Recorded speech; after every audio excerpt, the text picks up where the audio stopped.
en un mundo sumergido en la oscuridad, sin Dios, donde el pecado ha cautivado el entendimiento, donde muchos viven en tinieblas y la mentira se ha convertido en su realidad. La palabra de Dios trae a nuestras vidas luz y verdad.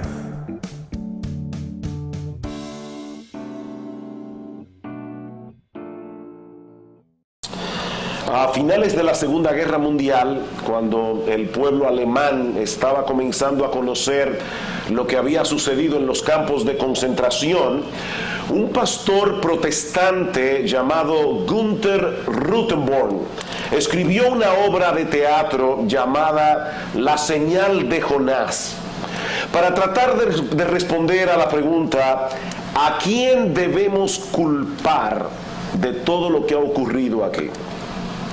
¿Quién debe cargar con la culpa de este genocidio? Mis hermanos y amigos, más de 6 millones de judíos fueron exterminados en los campos en Belsen, Dachau, en Auschwitz, sin contar con todas las otras atrocidades que los nazis cometieron en Europa durante la Gran Guerra. Y aunque muchos alemanes se sentían consternados con las historias que estaban saliendo a la luz pública, a título personal nadie se sentía culpable. En la obra de Rutenborn, los actores dialogaban con el público acerca de este asunto, pero todos defendían su inocencia culpando a los demás, sobre todo a los de más arriba. El ama de casa decía: yo estaba luchando con el racionamiento de alimentos, yo no tengo la culpa de nada. El soldado decía: yo tampoco soy culpable, solo estaba obedeciendo órdenes. Pero el comandante también se defiende argumentando que solo estaba siguiendo las directrices del partido. Y por supuesto el partido estaba siguiendo los lineamientos de sus líderes. Pero a medida que van subiendo en el escalafón de autoridad, finalmente un hombre se pone en pie en medio de la obra y declara que la verdadera culpa se encuentra más allá del ejército, más allá del partido, incluso más allá del mismo Hitler. Dios es el culpable. Él es el único que debe ser juzgado aquí. Y no solo por lo que los nazis hicieron durante el Tercer Reich, sino por todas las miserias y calamidades que ocurren en el mundo. Dios es el culpable.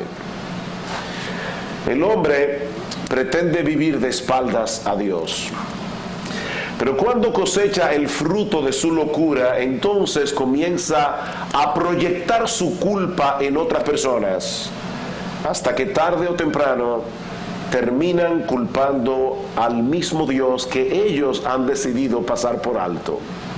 Así que repentinamente los acusados, tú y yo, nos convertimos en acusadores y pretendemos sentar a Dios en el banquillo de los acusados para ser juzgado.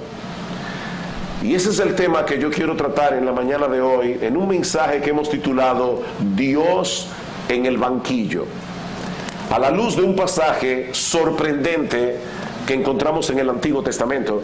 Vamos a Éxodo capítulo 17, libro de Éxodo capítulo 17, y vamos a leer los versículos 1 al 7. Dice así la palabra del Señor: Toda la congregación de los hijos de Israel partió del desierto de Sin por sus jornadas, conforme al mandamiento de Jehová. Recuerden que el pueblo de Israel se está dirigiendo aquí a través del desierto a la tierra prometida, después de haber sido rescatados de la esclavitud en Egipto. Dice: conforme al mandamiento de Jehová, y acamparon en Refidim, y no había agua para que el pueblo bebiere. Y altercó el pueblo con Moisés. y dijeron: danos agua para que bebamos. Y Moisés les dijo: ¿por qué altercáis conmigo? ¿Por qué tentáis a Jehová? Así que el pueblo tuvo allí sed y murmuró contra Moisés y dijo: ¿por qué nos hiciste subir de Egipto para matarnos de sed a nuestros hijos, a nosotros y a nuestros ganados? Entonces clamó Moisés a Jehová diciendo: ¿qué haré con este pueblo? De aquí a poco me apedrearán. Y Jehová dijo a Moisés: pasa delante del pueblo y toma contigo de los ancianos de Israel y también en tu mano tu vara con que golpeaste el río, y ve. He aquí que yo estaré delante de ti, allí sobre la peña en Horeb, y golpearás la peña, y saldrán en ella aguas, y beberá el pueblo. Y Moisés lo hizo así en la presencia de los ancianos de Israel, y llamó el nombre de aquel lugar Masah y Meriba, por la rencilla de los hijos de Israel, y porque tentaron a Jehová diciendo: ¿está pues Jehová entre nosotros o no? Esta historia comienza en un momento de crisis. Hace poco los israelitas habían sido librados de la esclavitud, como he dicho ya, y habían cruzado milagrosamente el Mar Rojo. Si alguna vez han visto un mapa de esta región, se habrán dado cuenta que el camino más directo para llegar desde Egipto hasta la tierra de Canaán es bordeando toda la franja costera. Pero en vez de llevarlos por esa ruta, dice el texto que Dios decide internarlos en el desierto. Y este dato es importante, hermanos. Noten en el versículo 1 que fue Dios el que decidió llevarlos por ese camino, no Moisés. Ellos acamparon en ese lugar donde no había agua para que el pueblo bebiera, dice el versículo 1, conforme al mandamiento de Jehová. Más adelante en Deuteronomio capítulo 8 versículo 2, Dios le dice al pueblo a través de Moisés que Él lo había hecho a propósito. Él los había llevado al desierto, escuchen bien, para afligirte, para probarte, para saber lo que había en tu corazón, si habías de guardar o no sus mandamientos. Y mis hermanos, aquí aprendemos algo importante de la vida cristiana. Es en medio de las situaciones críticas de la vida donde nosotros conocemos la verdadera condición de nuestro corazón. Eso fue precisamente lo que sucedió con el pueblo de Israel en esta ocasión. Dios los había colocado en una situación sumamente difícil y peligrosa. Miren, mis hermanos, en un lugar como el desierto de Sinaí, la deshidratación se produce en cuestión de horas.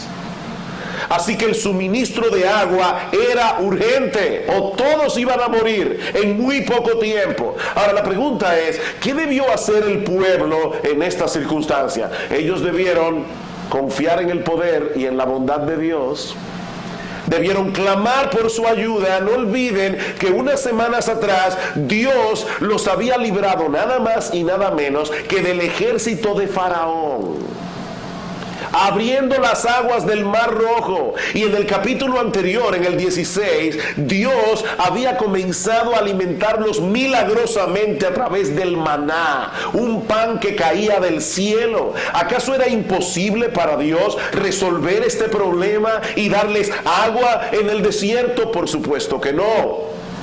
Pero en vez de clamar en oración, el pueblo de Israel decide entablar una demanda judicial contra Dios y contra Moisés. Versículo 2. Y altercó el pueblo con Moisés. Esta palabra, altercar, tiene una connotación más fuerte en el idioma hebreo en que se escribió el Antiguo Testamento. Esta palabra aparece en otros pasajes del Antiguo Testamento para referirse a un litigio, para referirse a una demanda judicial. Es por eso que este lugar vino a ser conocido como Masá y Meriba, dice en el versículo 7. La palabra Masá significa poner a prueba, mientras que la palabra Meriba viene de una raíz hebrea que significa entablar una demanda judicial, litigar contra alguien. De manera, mis hermanos, que lo que tenemos aquí en Éxodo 17, es mucho más que una turba enojada quejándose contra Dios. En ese momento el pueblo de Israel entabló una demanda judicial contra él y contra Moisés. ¿Y cuál era la acusación? Tú nos sacaste de la tierra de Egipto con promesas falsas para matarnos en el desierto. ¡Wow! ¡Qué acusación contra Dios! Ellos estaban acusando a Dios de haber violado la promesa de su pacto. Dios nos traicionó. Dios nos mintió. De hecho, mis hermanos y amigos que están aquí en esta mañana, de haber podido, el pueblo de Israel había apedreado a Dios ese día. Pero como eso era imposible, ellos decidieron apedrear a Moisés, el representante de Dios. Dice en el versículo 4 que Moisés le dice al Señor: ¿qué yo voy a hacer con este pueblo? De aquí a un poco me apedrearán. Moisés sabía que la situación se había tornado peligrosa. Dios los había llevado al desierto a morir de sed. Todos iban a morir de muerte natural en pocas horas, y el primero sería Moisés. Y no de muerte natural, sería ejecutado como traidor. De manera, mis hermanos, que esta crisis no solo reveló la incredulidad del pueblo de Israel, esta crisis reveló la ingratitud y la insolencia de esta nación. ¿Cómo pudieron olvidar tan pronto todo lo que Dios había hecho a favor de ellos al librarlos de la tiranía de Faraón en una forma tan sorprendente? Israel pecó gravemente contra Dios ese día. Las acusaciones que estaban haciendo contra él no solo eran absolutamente injustas, eran terriblemente blasfemas. Ahora, yo quisiera, mis hermanos, en esta mañana, que nosotros apuntemos el foco sobre nosotros mismos. Porque es muy fácil leer esta historia y decir: oye, pero qué nación más terca, qué duros de corazón. No, mis hermanos, nosotros no somos diferentes en ningún sentido. Esa es la acusación que Pablo presenta contra toda la raza humana en el capítulo 1 de su carta a los romanos. La carta de Pablo a los romanos es una exposición del evangelio. ¿Y cómo comienza Pablo esta exposición del evangelio en Romanos capítulo 1 versículo 18? Diciendo: Dios te ama y tiene un plan maravilloso para ti. No. Pablo comienza diciendo: la ira de Dios se revela desde el cielo contra toda impiedad e injusticia de los hombres que detienen con injusticia la verdad. Porque lo que de Dios se conoce les es manifiesto. Dios se lo manifestó. Su eterno poder, su deidad, se hacen claramente visibles por medio de las cosas hechas. Por eso es que Pablo dice: profesando ser sabios, los hombres se hicieron necios y cambiaron la gloria del Dios incorruptible por la imagen de un hombre corruptible. La raza humana está bajo la ira de Dios, tú y yo. ¿Sabes por qué? Por haber detenido con injusticia la verdad. Pablo dice: Dios ha manifestado su poder en la creación en una forma muy evidente. Las huellas de Dios se encuentran diseminadas a través de todo el universo, y Dios le ha dado al hombre la capacidad de interpretar esa evidencia. Pero en vez de glorificar a Dios, en vez de darle gracias, los hombres se han envanecido en su razonamiento, dice Pablo, y su necio corazón fue entenebrecido.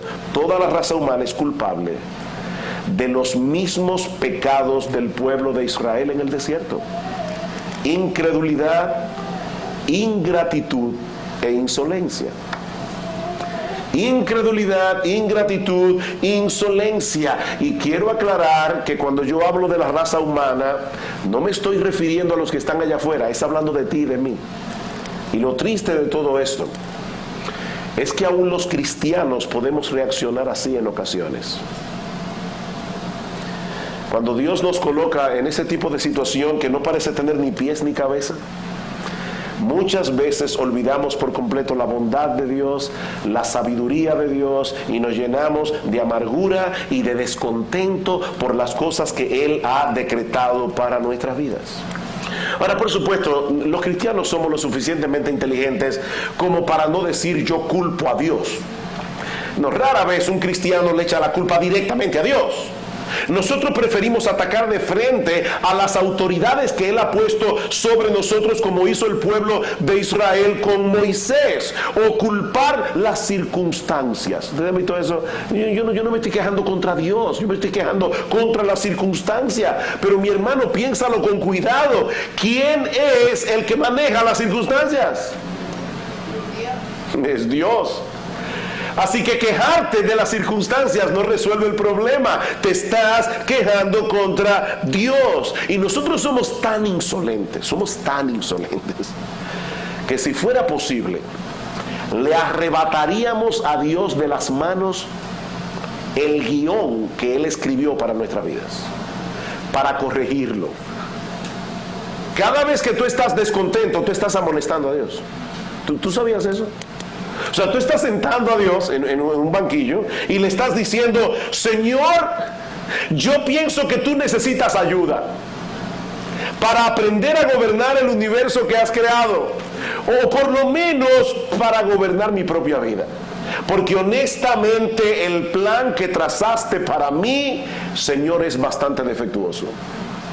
Tú tienes problemas, déjame ayudarte, déjame corregir tus entuertos, déjame darte una mano, Señor.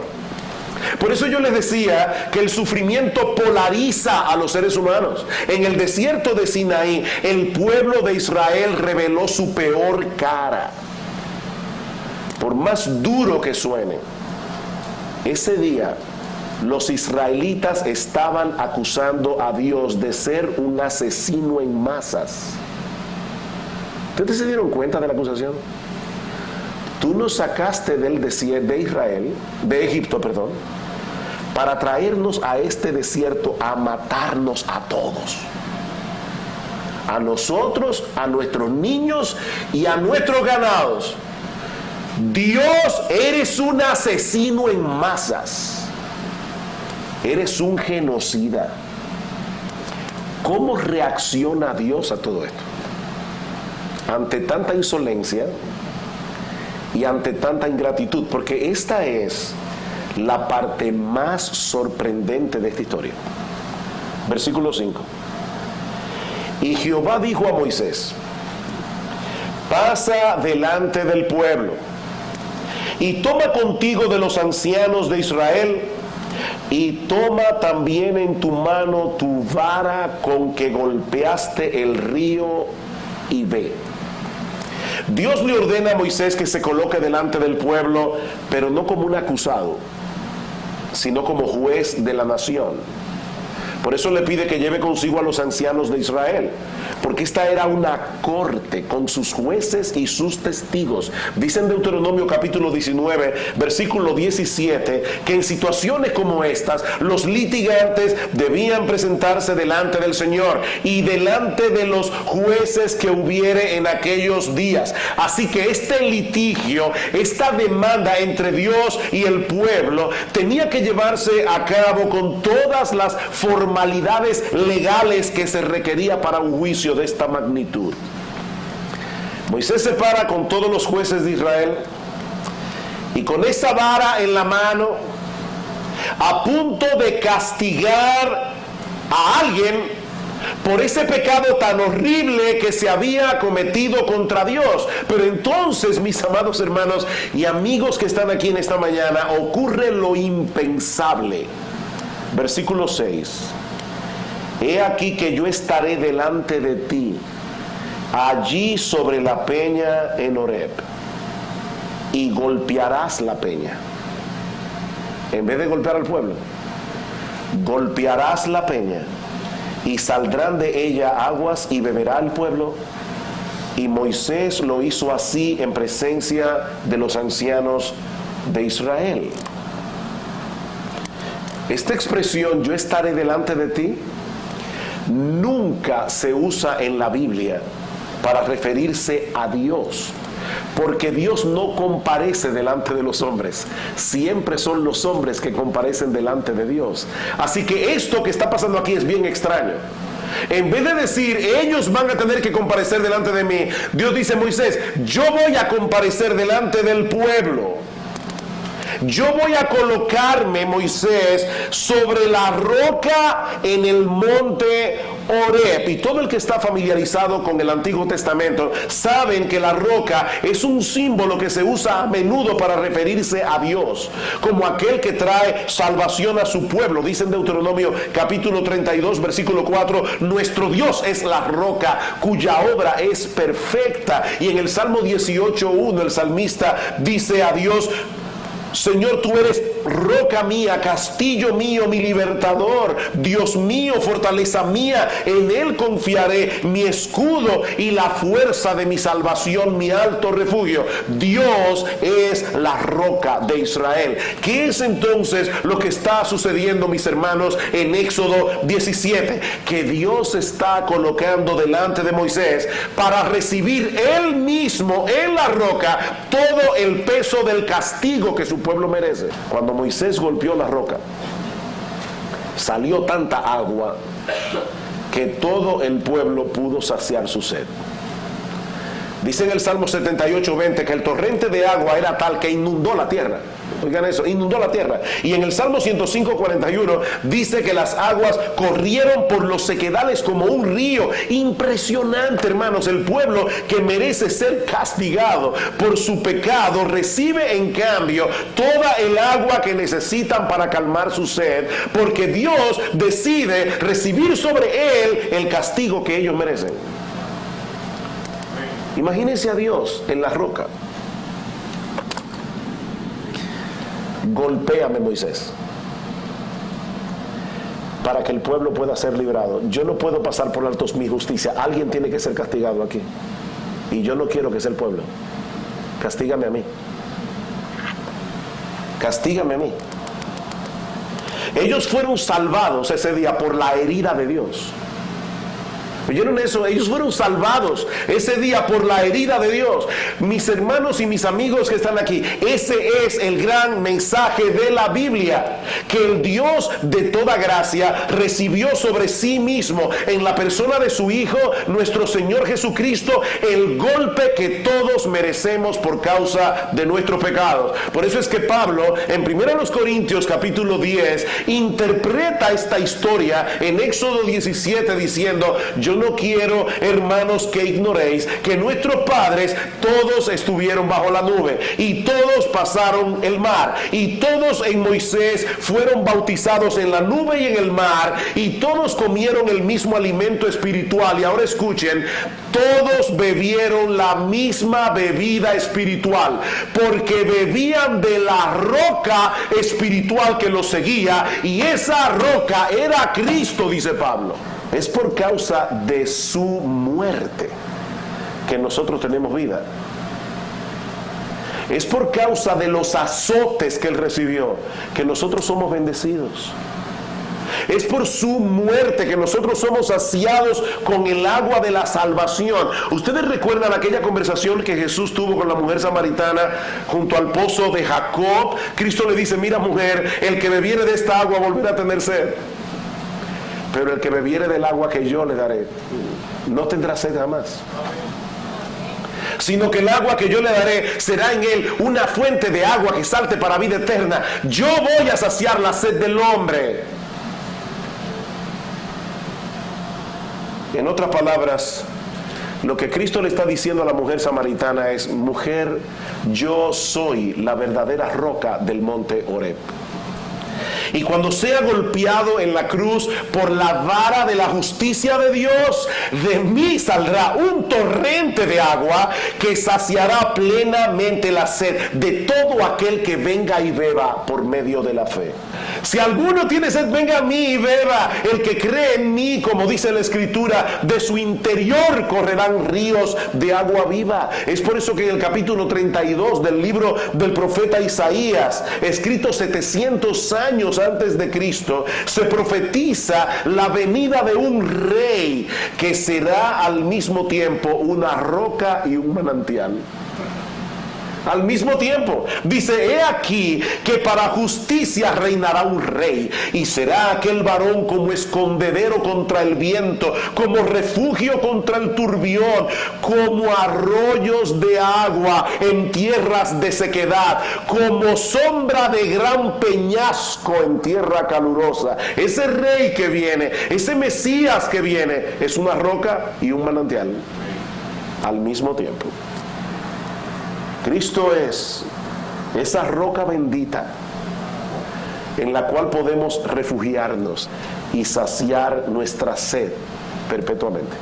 Ven a Cristo y ven ahora, allí donde estás, clamando por misericordia y perdón, y recibirás gratuitamente por gracia el perdón de todos tus pecados y el don de la vida eterna, únicamente por medio de la fe.